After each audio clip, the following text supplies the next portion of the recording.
This podcast is brought to you by A. Miller George Funeral Home, where each life is celebrated, and their sister company, Cremation London Middlesex, both family owned and operated. By the Diocese of Huron, a community where families and individuals from Windsor to Owen Sound, Grand Bend to Port Rowan come together to worship and serve. And by Molly Maid. Make your home a healthy haven. Call Molly Maid London today.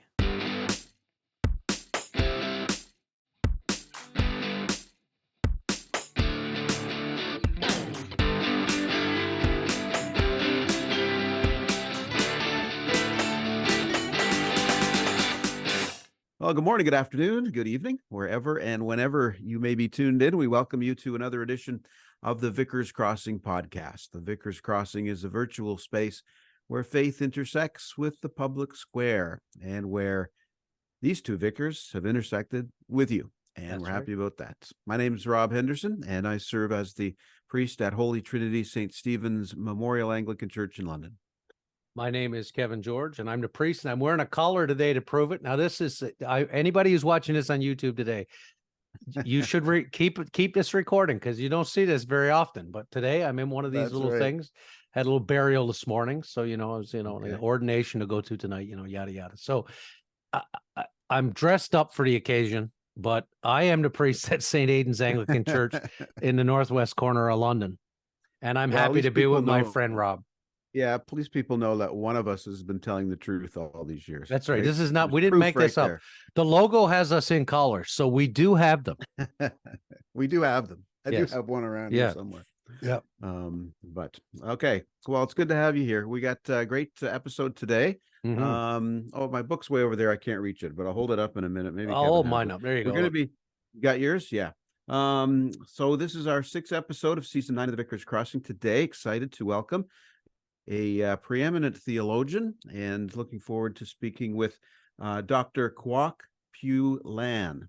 And Kwok is the Dean's Professor of Systematic Theology at Candler School of Theology, has taught at Episcopal Divinity School, the Chinese University of Hong Kong, Auburn Theological Seminary, Union Theological Seminary, and Yale Divinity School. Where hasn't she taught? Yeah, exactly. Yeah. Her research focuses on age and feminist theology and post-colonial theology, and we'll be talking certainly a lot about that in the new book. She has written or edited 23 books in English and Chinese, and her current research focuses on the practice of post-colonial theology. So to that end, that's the book that Kevin has, and I can't reach, but I read it, and it was really good. The Anglican Tradition from a Post-Colonial Perspective. So all the Anglicans in the house will want to listen today, because this is really good stuff. Yeah, it's a great book. And she's, talk about how honored we are to have some of these people who come on. Kwok Pui Lan is like a preeminent theologian of our time. And we're really excited that she's made time for us today. In the meantime, we want to, and not disconnected from this conversation, in fact, acknowledge that the lands upon which we record these podcasts are the traditional lands of the Anishinaabe, Haudenosaunee, Lenapehoik, and Attawandaron peoples. These are lands connected with the London Township and Sombre Treaties of 1796 and the Dish with One Spoon Covenant Wampum. These are lands that continue to be home to diverse Indigenous peoples whom we recognize as contemporary stewards of the land and vital contributors of our society. And we, as always, continue to pray, discern, work to try and take ownership of the ways we have been destructive to those relationships and consider ways we can do the work towards reconciling. And we certainly see conversations with Dr. Kwok Pui Lan as one of those ways, because her voice is one that certainly should be elevated for all peoples as we think about post-colonial reality in the church. Yes. Thank you again to our sponsors. We have 3 wonderful sponsors that help us keep our little podcast on the air, and we're much appreciative. First, to A. Miller George Funeral Home, where each life is celebrated, and their sister company, Cremation London Middlesex, both family-owned and operated, and our many thanks to Dave Mullen for his continued support. Yes, Dave is a good guy. What a good guy. And we want to extend our gratitude to another good person we know, and that's Bishop Todd Townsend and the Diocese of Huron. The Diocese of Huron is a community where families and individuals from Windsor to Owen Sound, from Grand Bend to Port Rowan come together to worship and to serve. And that includes this beautiful city of London, where you and I are as priests serving in that very diocese. And thank you as well to Tricia Lister and to Molly Maid. Make your home a healthy haven. Call Molly Maid London today. And Tricia has been a great supporter of our podcast. So we thank you very much for sticking with us. Yes, indeed. And in fact, she's on parish council here at St. Aidan's Church, and we had parish council this week, and we were off to Crossings Pub, where we used to record this thing in its origins, right? Where it all started. Where it all started, yep. And we're up there after parish council having an appropriate adult beverage and chatting about all the years. And she was saying, just how happy she is to support many different initiatives that Anglicans are about in this city, and how thankful she is to be sponsoring our podcast. So thank you, Tricia. Right. Appreciate it. Hey, you see my new sign, Rob? Yeah, I know. I was that on a t-shirt? It was. I got to get the shirt. Where did you get that? But for now, I saw it on a t-shirt, but I made this sign. What do you think? I love it, because tell the people who are listening, because who are not watching, tell the people who are listening what my sign says. We were Lions fans before it was cool. Yes, we were.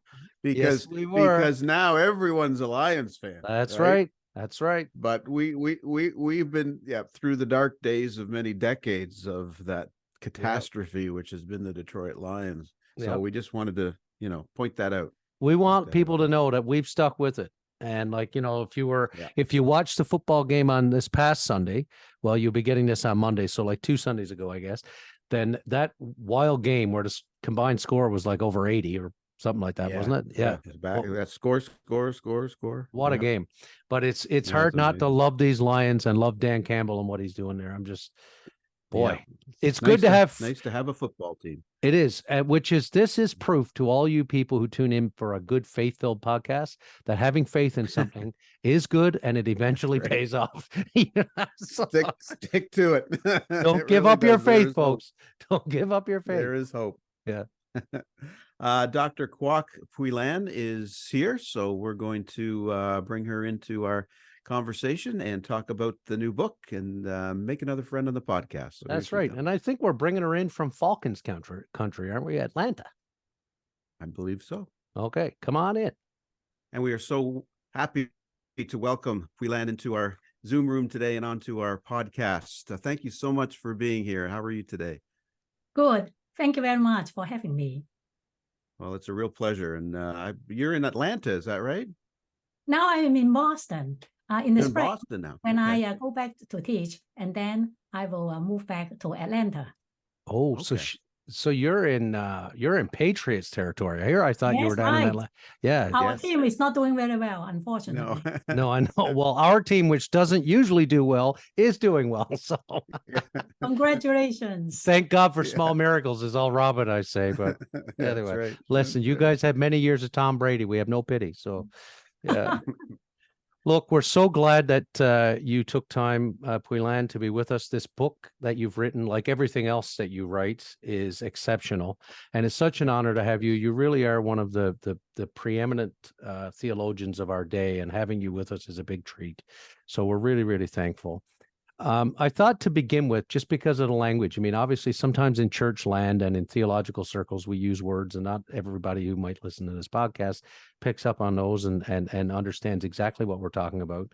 So I wonder if we can unpack a little bit to get started, even just the word colonial and what we mean by post-colonial when we talk about that, because I think it's important for people to get a sense of what it is we're talking about and why it matters. Yes, thank you. Of course, colonialism existed for a long time, even before our modern period. But it intensified in the last 500 years or so, with the so-called, in quotation mark, Columbus being discovered by the natives. And since then, Europeans, especially the British Empire, has expanded to such a great territories and colonized a lot of the peoples. And then with the early 20th century, there was heightened political awareness and the struggle for independence, the so-called anti-colonial movement, we are thinking about Gandhi and also other leaders in the African continent. And Frantz Fanon and the Negritude movement have been writing about against colonialism for some time. But what we call post-colonial as a discourse or theory really began in the late 70s, especially with the Palestinian-American theorist Edward Said's book, Orientalism. Since then, many people have joined in this post-colonial discourse. And this post-colonial theory was also introduced to the study of the Bible and theology. That's fantastic. I think that gives some clarity to people. There's a lot of debate about Anglican identity. And as I guess three folks who hang out in that world here on this screen, lots of debate about the nature of authority between what does it mean, what's the authority locally as Anglicans compared to globally, or the Anglican communion as people refer to it. You point out for your readers that there have traditionally been three major approaches to maintaining unity, because there's so many strains on the Anglican communion right now, and that those three approaches among member churches are really around unity. The first one is institutional instruments. The second is canonical instruments, and the third is covenant as an instrument. I think it'd be fair to say that historically these are not getting the job done. We're still feeling these great strains on our identity. You make the case that since these alone are not bringing about unity, that the Anglican tradition should take a new look at finding resource to live together as a family of churches across racial, cultural, linguistic, and regional differences. And here's a quote from the book. You write, the church needs to outgrow its Anglo-Saxon capacity. The church needs to outgrow its Anglo-Saxon captivity to imagine new patterns of interdependence. To accomplish this, post-colonial theory can help us look at our colonial history with courage and with honesty. And only by wrestling with and learning from our past can we envision a new future together. Post-colonial theory, you write, its reading of culture and history and concepts such as hybridity, in-between spaces, fluid identity, and subaltern speech can offer analytical tools to help us point the way forward. Could you say more about that using a post-colonial lens in re-examining because you go on to write about this, what are often looked at as the four strengths of Anglicanism: scripture, tradition, reason, and experience. And if we use post-colonialism as a lens to sort of examine that, instead of just leaning on these four things, thinking they're going to get us there. Could you say more about that? Yes, I think it is very important. When I teach courses on Anglican identity or history, very often you can find books that talk about the Church of England or the Episcopal Church. And seldom would we be able to find much resources on what is happening in other parts of the Anglican communion. We are a communion with churches in more than 160 countries. But we still regard Anglican identity as defined by the British theologians or their polity or the kind of liturgy that is used. And that is why in my book, I try to present a case that if we look at Anglican identity, not just from the so-called metropolitan center, but look at the margins and the periphery, and to understand how the margin or the so-called peripheries have always intersected and influenced each other, then we will have a much more comprehensive, shall I say, inclusive understanding of Anglican identity. For example, we would not be talking about Anglican communion at all if we have not joined member churches from so many different parts of the world. And so these different interactions together define the church as we experience. I was born in the former British colony of Hong Kong, and we are, of course, very proud to say that the Reverend Florence Lithium Oy was the first woman priest ordained in our church in 1944. So things did not happen always at the center, but innovations or changes very frequently started from the so-called periphery and influenced the whole church. And there are also examples that I gave in the church. In the book. So I want the readers to understand it is not just a one-way street. That is, the so-called Mother Church sent missionaries and then defined what is Anglicanism. In fact, throughout the history, we have this interaction. Sometimes we borrow from each other. Sometimes we have resistance. And it is a much more complex and multi-layered history that we have inherited.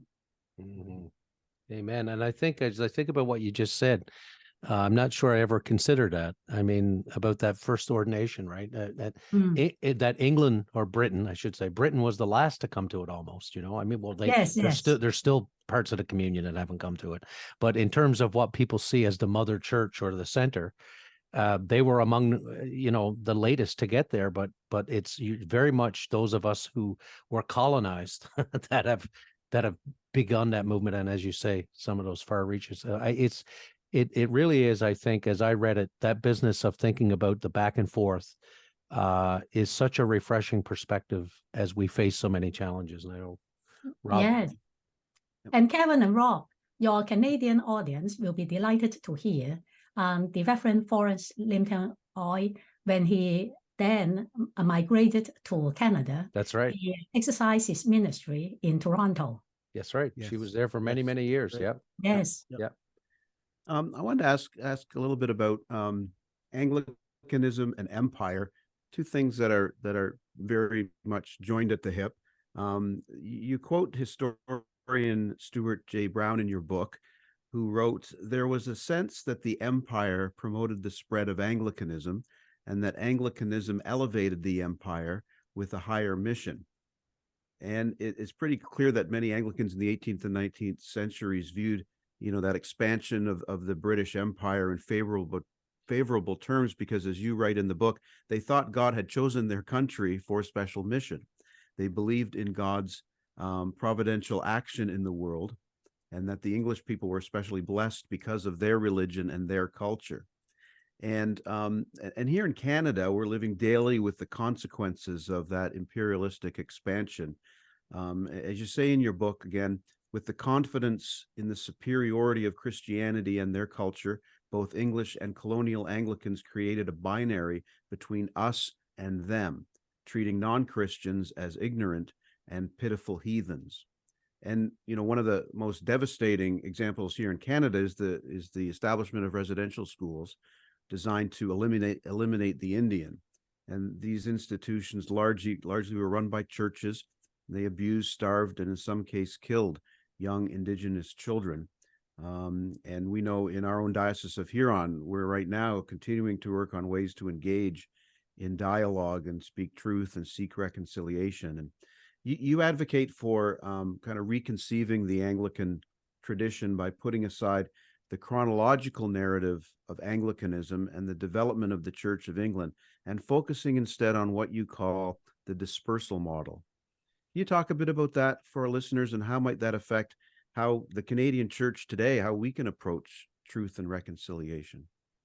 Thank you for this very important question, Rob. In the late September, I was in Aotearoa, New Zealand, attending a conference organized by the Anglican Indigenous Leadership Initiative. And so the archbishops and also the theologians and theological educators and leaders gathered in Aotearoa, New Zealand, to share their common struggle. And I certainly heard from our Canadian native church leaders about the church's confession about what the church has done, and in ways that we need to move forward. Because I think, as a post-colonial theologian, one of the things I kept asking, how did it happen that the theologians or church leaders would not say something on behalf of the colonized? And instead, thinking that these sending missionaries to help in that colonial effort will be something that the church would be called to do. And of course, when I read the theologians, and I always admire F.D. Morris and others. And then I found out, wait a minute, they were progressive in terms of the workers' education and workers' movement and the cooperative movement. But what did they say about this colonizing project? And it was not until towards the end of the 19th century that we have heard more concerted voice against empire or imperial expansion. So for a very long time, this converting the heathens, saving their souls, never mind about their body, was something used, as I would say, a form of ideology to justify the imperial project. So I was writing this book at the time when Queen Elizabeth died. And then it brought back a lot of memories. I bet. Because as someone who grew up in the former British colony of Hong Kong, and when I was small, and we will close the radio program at 12 o'clock at night with the God Save the Queen song, okay? Oh, yeah. And so then the national anthem. Yeah. And it was so vivid. And for me, now we have the passing of the Queen and the closing of a chapter of British history. And that is why I thought it is also about time that we reflect on where we have been, where we are today, and in what way we can do better. And for the Canadian audience, of course, it is very important to recognize in what way that the Canadian church, for a long period, of course, was depending upon on the British church, and for this liturgy or the mission theology and things like that, and how it has contributed to the devastation of the native population and their cultures. So today, the Anglican Indigenous Leadership Initiative wanted to initiate programs so that a new generation of leaders can be raised up for the benefit of the mission of God. You know, before you go on, I want to say to you that an archdeacon from this diocese, Archdeacon Rosalind Elm, was at that conference with you. Yes, I met her. Yes. Yeah. So Roz is one of our dear friends, and she's been offering, her and the Reverend Hannah Scorer is offering a series once a month here at this church for the Deanery of London called Walking the Two-Row Path, which is a covenant here in Canada. And they've been doing an exceptional job of inviting us into conversations that are sometimes very difficult, but necessary. And it's just, my heart leapt when I heard you say you were at that conference. I thought, oh my gosh, you and Roz were together. So yes.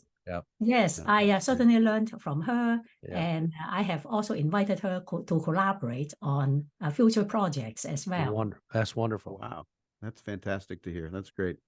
I wanted to share a couple of quotes for our listeners from the book. You write about the Christian socialist movement in the book, and just to share a little bit of your writing for folks, you write, the British Empire and its colonial expansion were built on a constellation of factors, including the Industrial Revolution, the development of mercantile trades and capitalism, and the strength of the navy and military power. The colonial project and capitalist development transformed the life worlds of the colonized, while at the same time creating economic inequity and social ills at home. The Christian socialist movement in Britain, which emerged in the mid-19th century, offered an important critique of the economic order and its exploitation of workers. And you go on to write, the British Christian socialist tradition is an important part of Anglican moral theology, and it left an influential legacy. From Maurice to Temple, the Christian socialists argued for Christian involvement in society to improve the conditions of the poor and eradicate social wrongs. From the earlier attempts to form cooperative societies to Temple's proposals for a welfare society, the Christian socialists advocated for economic democracy and bridging the gap between the capitalists and laborers. From hindsight, their proposals might not be radical enough to solve structural issues of society, but they did attempt to cross class boundaries to teach, organize, and advocate for the poor. And I was very appreciative of this part of the book because I really did not know a lot about the British Christian socialist tradition, so it was very helpful. But from a post-colonial perspective, I guess my question is: we see many of these efforts didn't really address the structural inequalities that came with empire. Can you say more about that and what that was all about? It's interesting history. Yes. So one of the important question for post-colonial theologian will be the global order or the economic order. Mm-hmm. And colonialism, of course, went hand in hand with commerce and Christianity. And so this commerce or this economic order would be a key to understand what happened then and what are some of the things we need to be thinking about today. And so for me, this Christian socialist movement is important because the Anglican Church in the 19th century, or maybe even today, really attracted the so-called elites, because you remember there were the Methodists and the other denominations in United Kingdom at that time. And they sometimes attracted people who are from the lower rung of the social ladder. So now imagine people like Maurice and the other Christian socialists and Temple, of course, came from the middle class, or in Temple's case, and of course, upper middle class. And for them to advocate education for the workers and organize them in some sort of union, and later, of course, leading to the formation of the Labour Party, this is important. That is, you have the cross-class solidarity. And there were people who were workers writing to F.D. Morris, thanking him for his solidarity. So I do not want to underestimate the kind of forward-looking or cross-class solidarity. But nobody is perfect. So even though Maurice and the early socialists, they might be trying to then bring the gap between the capitalists and the workers closer, but they did not write such things on behalf of the colonized, especially at that time. India, of course, was the Indians rising up against the British Empire. They did not, that is, have the kind of sympathy they had for the workers in UK when they thought about the colonized people in India or in Africa. Yeah, and I, like Rob, found the, as you say, the contributions. I don't think many Anglicans are aware of just how much and what an impact that has. And as you say, that being said, we sometimes forget that because those of us who look like I do, quite frankly, have been privileged by those efforts. There are those in the world who are, as you call it, the so-called peripheries or on the margins. It didn't change a whole lot of that, And I think that's the part, I think, that if we look at things honestly with a true post-colonial lens, then we have to be honest about the history as well, and take all of it into account. Look, and that's what I was really appreciative of that. And we often talk about, the veil that has been lifted over the last little while with many of us as we start to enter into these conversations and see that lens. And that was one of those veils that went up, and it was very helpful. So I was appreciative of that portion of the book for sure. And I think too, the other thing, Rob, I agree, because I think the other thing that we've seen in these last few years here, especially in the time that we've been doing this podcast, we've seen it's as some people have described it, it's apocalyptic. There's a great revelation happening. And I think that you know, even big changes like you speak of, Pui Lan, of the Queen's death, and this change as an opportunity to sort of see this as a paradigm shift, and, you know, what could be happening, what might be percolating up, you know, if we had the courage to sort of enter the waters, to disturb the waters, as Scripture speaks of it, right? To hear that. So there's a paragraph in the book that when I read it, I just went, oh my gosh. And I've read it over and over again since I first read it. And I want to share that paragraph with readers and then invite you to say more. But this is what it says. That, you know, you're so brilliant. I mean, but anyway, here's what it says. Anglican churches need ecclesiogenesis. The danger of the Anglican communion today is that it will adopt expedient measures to avoid schism and shortchange the process of deep thinking about what the church can become. Steeped in colonial history, Anglican churches have much to learn to rid their colonial vestiges. This does not mean turning the tables so that more power is given to the Southern churches over the Northern churches. This means reimagining a communion that is truly global, multicultural, respecting differences, and remaining in conversation and fellowship even when it becomes difficult. It means asking the difficult question of how the church can come together as disciples of equals, given the massive inequality of wealth and power in the world. If the church can find a way to live out its commitment to mutual responsibility and interdependence, it can offer hope to a broken world and a foretaste of God's kingdom. Many Anglicans would like to see the birth of such a new church, a church that is more concerned about God's mission than policing sexuality, a church that is not afraid of cultural differences, but welcomes diversity as its strength, and a church that is not centralized or hierarchical, but celebrates democracy and participation of all who together constitute the body of Christ. I don't even want to preach on Sunday. I just want to read that to my congregation and say, this is it. This is it. This is everything there, right? If you want to know, to me, what you wrote in that paragraph is everything we should be about right now as a church. So I just want to thank you for those words and invite you to share more if you want about why this matters, because this to me is the whole thing. Because we are, you know, we're so afraid of some of our conversations and we're so scared.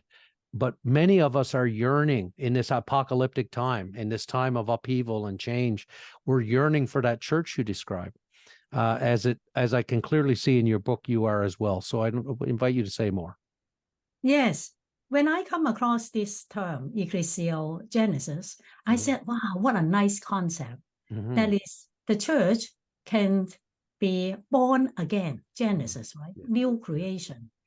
We can be liberated from some of those colonial vestiges, and then moving into an era that we can embrace each other as people of different cultures with different religious traditions, and come together and then have this kind of interdependent solidarity. Wouldn't it be great? Oh. And well, our communion has certain advantages. Unlike the Vatican, we do not have a central teaching of governing office, which is good. Yes. And it is a big mess. I know it's that. It's a mess. It's messy. There's no order from the center.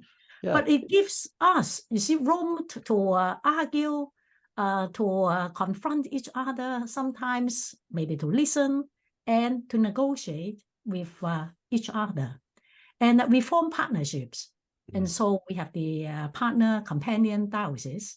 And sometimes it works, sometimes it may not, but at least we have different kinds of relationship that we have cultivated over a long period of time. So sometimes we gather together at Lambeth or in other mission opportunities. That is, we are looking always not at the local, but also at the global too. So this is also a gift for the Anglican communion, that we are always being challenged to think we are part of a larger community. And of course, it is not easy. Now we are hoping to get rid of this captivity. But what this new communion, what kind of structures that we need to put in place? What kind of liturgy that will support this liberating understanding of ecclesiology, the doctrine of the church? There has been a lot of discussions about our church within the scholars studying Anglican communion and Anglican history. That is what the church should be about, and how we can manage conflict, and in what way we can come to better consensus as we move ahead. Given that, you see, we face so many challenges in our world, and so we really cannot afford just to fight among ourselves over our differences without knowing we have a much bigger vocation and calling to be the instruments of grace and instrument of peace for this deeply broken and divided world. Yeah, amen to that. Absolutely. Yeah, and you take me right to the next thing. Actually, when you mentioned worship a minute ago, I was wondering if we could ask you to say a few words or say a bit about the contextualization of worship, right? Because again, so many of us have been raised in what is an English infused sort of understanding of the Book of Common Prayer. And here in Canada, we have a Book of Alternative Services, which is sort of a revised. And then there's the Book of Common Prayer that some people say you must use because we fight over our books. We like to fight over our books, but we're fighting. We're fighting over something, quite frankly, which is awfully homogeneous. We think there's a big difference between the BCP and the BAS here in Canada because one has traditional old Elizabethan English and one doesn't, but it's all English. And it's all, and so whether it's the BCP or whether it's music or hymnody or place like architecture, there's been a lot of interesting work done in the church, particularly as it relates to the worship in places like Kenya, New Zealand, Brazil. And you highlight some of that, and also in terms of music, and you know, just last night here in our parish we had an Iona evening, and we shared music from all over the world. And for many of the people, it was brand new to them to sing music from from Mexico and from Cambodia and from New Zealand and from Kenya, and but having that experience of trying to bring some diversity into our worship. I wonder if you can say more about the contextualization of worship and why it's so critically important for the Anglican communion. I want to share with you my experience of worshiping in my former school, Episcopal Divinity School.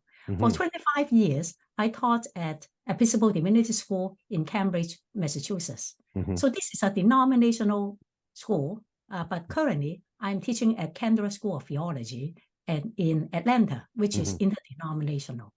So let me share with you how we organize worship at Episcopal Divinity School to have some embodied experience, right? And because it's a denominational school, 75% of our students were Episcopal or Anglicans, the international students.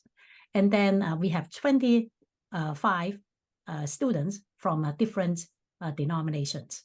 And so we organize our worship. Of course, we need to train our students so that they have the skill and the experience of leading Episcopal or Anglican worship.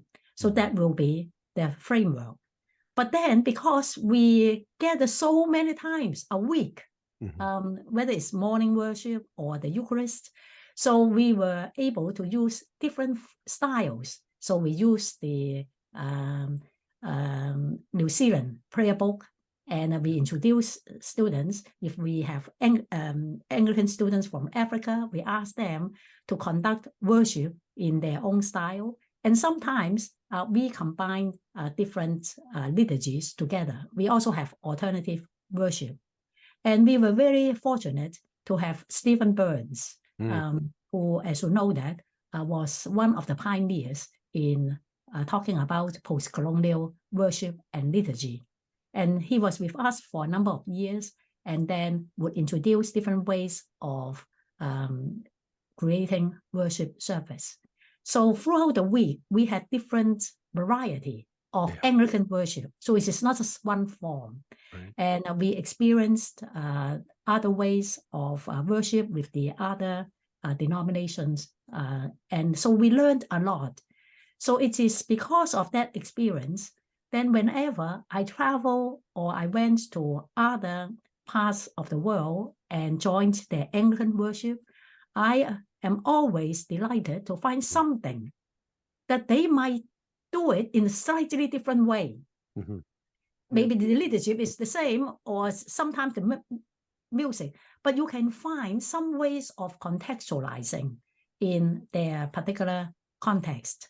And that is why, because worship is so central in Anglican identity. If this is just completely following the English style of worship, we are not talking about contextual. But I'm glad that several provinces, they have pioneered in the use of new forms of worship. The New Zealand prayer book is really a gift of the church. And I like their, especially the Lord's Prayer. Yes, and the students really love it. Yeah. And of course, now we have the Kenyan, we have the South African, we have the Brazilian prayer book. And I think it is important to recognize the prayer book has been revised. Again, this is after the Second World War that we really began to talk about the innovation of liturgy, or the contextualization or indigenization of worship. Because the newly formed provinces, for example, in Africa, or those united churches in India, they wanted to have their own liturgy. So this kind of revitalization of liturgy, again, came from the former colonies. And today we have different varieties. But look at the Episcopal Church. We have been talking of revising our Common Prayer Book. 1979, for a long time. That's right. Yeah. So I do not think that we'll come up with a new version. Well, Pui Lan is 1962 here in Canada, so Yes. Now I think that we have this alternative worship, right? Yeah. Or Yes, but that's almost 40 years old, you know. So you know, when are we going to revise the book and bring these prayers from the global communion and put these Eucharistic prayers in our prayer book here in North America, you know? Or right now there are some folks who've written incredibly beautiful Eucharistic prayers who are indigenous to Turtle Island, you know, who are here, you know. We were fortunate recently, Rob and I, to be out at Oneida, where Rosalind Elm is from. And we participated in a liturgy out there. But while in English, it was structured and the language chosen was all done with an indigeneity about the focus. And those are the things we have to have the courage as a church to revise our books to make them more reflective of who we are. Yes, exactly. And then, Kevin, you talk about the music. And I think it is very important. We cannot just keep on using 19th century hymns. As I pointed out in the book, a lot of the hymns, they carried the empire ethos. And so unless they are great composers now, you know, we should be using some of the new hymns. I always ask the students who are preparing for ministry, I said, what kind of music do you hear in your leisure time? And of course, you see, the music that they are listening will be very different from the kind of music we use in the church. So no wonder the young people, they do not want to come to church. Swifties are not into church music. Yes. That's right. So true. One topic we have to talk about, because you wrote about it in the book. So we need to talk about sex. Okay, we don't usually do this on the podcast. Today we make an exception. We're going to talk about sex today. That's right. Yeah.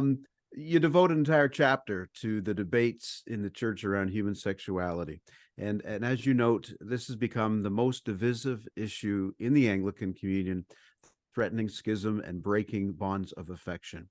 But the thing is, this is not a topic that has been causing issues just in the last few decades. You note that debates about polygamy versus monogamy, marriage, divorce, contraception, sexual relationships, they have a long history dating back to the very first Lambeth Conference of 1867. So we've been talking about this for a long time. And you know, Kevin and I in our time of the church have lived through countless debates and motions at our local synod meetings. We've had parishioners and friends leave the church over these issues at times. And when we were both clerics in Windsor some time ago, we lived through one of our local parishes actually closing and changing their locks on their doors, and that priest led that community into the Anglican network in Canada.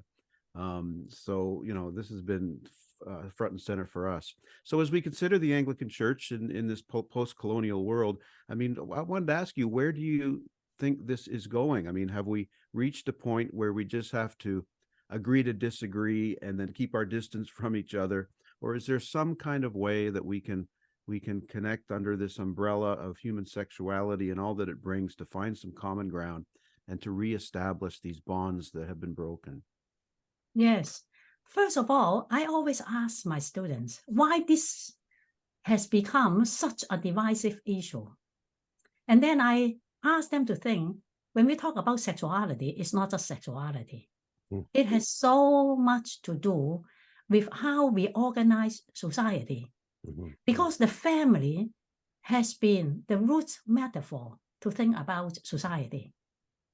So if we change the shape of family, as you both know that, currently in the United States, we had this big debate about transgenders and their bathrooms. Why would this become such an important issue, you know? Talking about some of those political debates. Why, you know, why this? And of course, this is part of the culture war. And precisely, the culture war has been used to target the so-called natives. And we began with polygamy. And that is sexuality or gender relations have been used as signifiers of certain culture. And if you do not follow the monogamous Christian style before, you know, when the missionaries encountered polygamous or other forms of families in Africa or Asia, and then those cultures would be considered less than or inferior to the family patterns in the West. So it is not just about sexuality. It's about culture.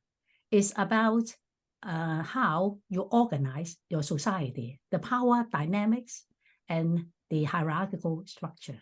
So sexuality has so much to do with more than what happened in the bedroom. I help my students to understand that, because that it is not just the affair of two people that you want to legislate what you can do or cannot do. It has the wider ramifications of race, culture, colonialism. And so it makes it very difficult to discuss this issue with the Anglican Communion today. Because our colleagues who in Africa or in Asia would say it was the missionaries who told us what we have been doing was wrong. We followed what you told us. And now you said, no, this is no. You see, you are conservative. You have not caught up with the time. See, we are always lagging behind. Can you see that? Yes. So they said, why? You see, we are lagging behind now. We follow what you told us. And now you say, no, you are, okay, conservative. You are, no, you are inferior again. And that is why I think we need to understand why this anger or frustration and how colonial legacy defined the parameters of what is acceptable or not acceptable when we talk about sexuality. In many ways, it's like we're reaping what we've sown. Yes, partly, I would say, yes. You know, like, I mean, we saw this here in Canada with the votes that took place at the House of Bishops, because a lot of our northern siblings, particularly Indigenous communities, who were colonized in different ways, right? And they took what's been taught to them to be, as we would say now, conservative. But it's because, and now the anger and frustration that was directed towards them to say, how dare you vote against this? So wait a minute, this is what you brought to us. You know? Yeah, exactly. Yeah, it's true. In United States, when the Episcopal Church debated about this, and then sometimes some of the racial minority leaders, they were thinking, no, we will not support homosexuality. So we also have that too. Of course, some racial minorities will connect the racism with the targeting the LGBT colleagues. Yeah. And so it is a very difficult issue. And I think we debated about polygamy for 100 years. Wow. Yeah. Right? Yeah. Since the beginning, and it was not until the 1980s that we finally decided, okay, this is a local matter, and then we are not going to say the polygamous people cannot be accepted in the church, okay? Right. Yeah. And so I do not know how long it will take us on this particular issue. But I hope that this is one of the issues. Soon we put our efforts of collaboration on other issues. Yeah, more important issues. Why is this issue that is dividing us? Yeah. As we speak, as you know that the United Methodist Church in the United States will be splitting. That's right. Next year at the conference. And so why would this be the defining issue? Yeah. It's can we shocking. Then, yes, the Chinese has something that says, in Chinese, Cantonese is 求同存異. So we seek common ground and we reserve or preserve the differences. Are there common grounds we can work for, and respecting we differ on particular issues? But why is this the most important issue for some? Yeah. Either you are for me or you are against me. Yeah. And I am not going to stay within the family, the Anglican communion with you. I think that this has much to do with this very deep-seated colonial legacy. Yeah, that's the big question, right? Like, how can this be the deal breaker? Well, Rob, like, maybe there's a lot of other things. Yeah, Rob, maybe we're halfway there. I'm 52. And it's been a debate as long as I can remember. So if we did 100 years on polygamy, I'm 52. Maybe I just keep dreaming that one day this will not be something I got to face when I go to some meeting somewhere where we're still talking about this. Oh yeah. Please stop talking about this. I put my hands up now and say, no, I mean, listen, we're in a world where the disparity in income around the world is getting worse and alarming. Poverty is on the rise in so many places, even here in the West, with the global financial crisis that people are in. We live in a world right now which is being rent apart in the Middle East as Palestine and Israel are at war. And all the while these things are going on, we're arguing about what people are doing in the bedroom. It is mind-blowing to me. Anyway, I digress. Rob? I digress. So just one more topic we wanted to ask you about today. And again, we're so thankful for the book and all the things we've been talking about addressed so well. And we do want our readers to pick this up, our listeners to pick this up and read it. But we can't let you go without talking about mission. And anyone who's spent any time in the church at one point has discussed mission. We are aware of there's the mission of the church as a whole. We've had conversations about that. Many have referred even to the words of Jesus in Matthew about going out into the world, making disciples of nations, that's, a mission statement in and of itself. We've gathered as dioceses, we've formulated mission statements over and over and over again. We've had mission weekends in our parishes. And in the book, you point out that at its root, Anglican mission has been closely related to the expansion of the British Empire and colonialism, the very thing that we started our whole conversation off with today.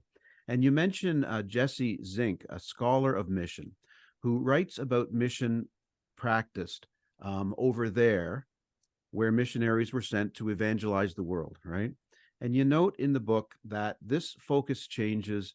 This focus started to change in the post-World War II era. Amid rapid social change and independence movements, there was a shift of the understanding of mission that occurred, and people began to argue for the sake of the world. And we started to hear the phrase, the Missio Dei, the mission of God, and that the church is privileged to participate in God's mission. And I wonder, just in our final moments, can you share a bit about this shift of focus and talk about, what the mission in the church needs to look like and will look like from a post-colonial perspective as we move forward. Yes, I have learned much from Dr. Jesse Singh, who is teaching, as you know, in the Montreal. And I think it is important we move away from an understanding mission is sending out people from the global north to the global south. That was the understanding for a long period of time. But today, we have new understanding. Mission is from everywhere and by everyone. It is not just a group of missionaries being sent. We are all charged to do God's mission, not only in the church, but also in the world. A post-colonial understanding of mission would emphasize this polycentric understanding of mission. For example, in the United States, we have many people from the Caribbean, from Africa, joining the Episcopal Church. So some of the Black churches, we have more than 12 or even 20 nationalities. And sometimes we'll have clergy coming from Africa or the Caribbean to lead the church. So it is not a one-way traffic. It's polycentric from many places. And with this kind of new formation of churches, and we have new forms of mission, serving the immigrant community or serving people in diaspora, or a new way of doing religious education, because we have kids from different countries as well. A post-colonial understanding of mission would be to uphold justice wherever we are. So I think it is very important. And in the 5 marks of the mission, we also emphasize justice and also the church's role for peace building, that is against violence of all kinds. And a post-colonial understanding of mission will also emphasize humility. That is, we do not have all the answers. Christians do not have all the answers. Shocking. Yes, very shocking. We need to open our mind and our heart to listen what people of other faiths have to teach us. And what, in the Canadian context, the Indigenous tradition will offer insights and wisdom for us to have a better relationship with nature and with the planet.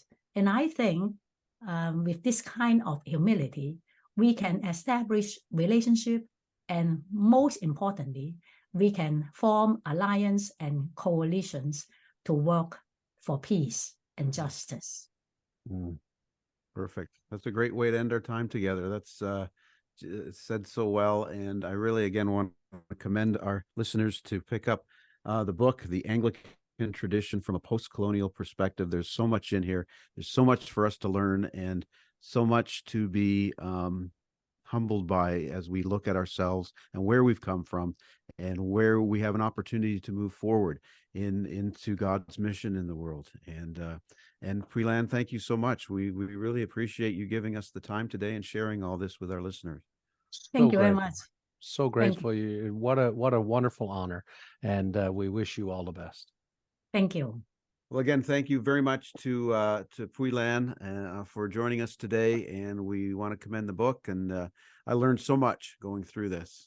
Really, it's fascinating stuff. So it's such an important what book. a great guest to have today. She is really, really something. We want to thank our sponsors again before we wrap things up, to A. Miller George Funeral Home, where each life is celebrated, and their sister company, Cremation London Middlesex, both family-owned and operated. Again, thank you to the Diocese of Huron, a community where families and individuals from Windsor to Owen Sound, Grand Bend to Port Rowan come together to worship and serve. And to Molly Maid, make your home a healthy haven. Call Molly Maid London today. Thank you, my friends, and we will see you the next time we get together. We'll have another guest another week or so. Yep. So we want to invite everybody back to the Vicar's Crossing, okay? All right. And Kevin, remember, before we leave you, to always remember to look both ways. Before you cross the street. Please do.